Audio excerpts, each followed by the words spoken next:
Kahit papalit-palit ang mobile service provider ng subscriber, hindi na kailangang problemahin ang pagpapalit ng kanilang cellphone number.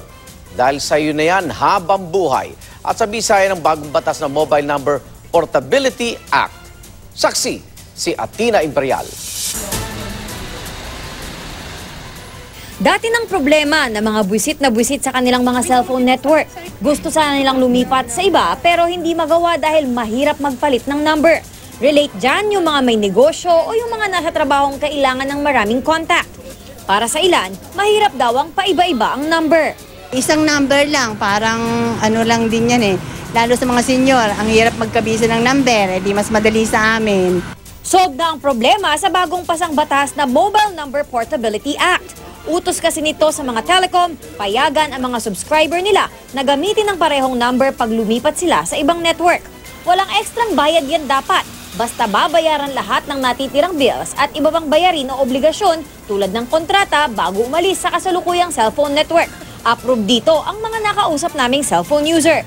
Lalo na kapag out of town ka, which is pwede mong gamitin yung kung saan yung mas malakas na signal na network.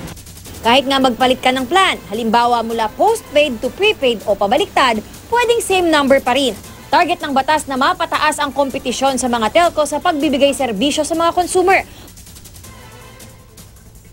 Makatutulong din ito sa third telco para makahatak ng subscribers dahil di na mag-aalangan ang mga ayaw magpalit ng number. Ang Globe Telco, makikipag-ugnayan daw sa National Telecommunications Commission para sa pagbabalangkas ng panuntunan kaugnay ng portability policy. Sabi naman ng Smart Communications Incorporated, suportado nila ang bagong batas pero dapat anilang linawin muna ang ilang technical issues.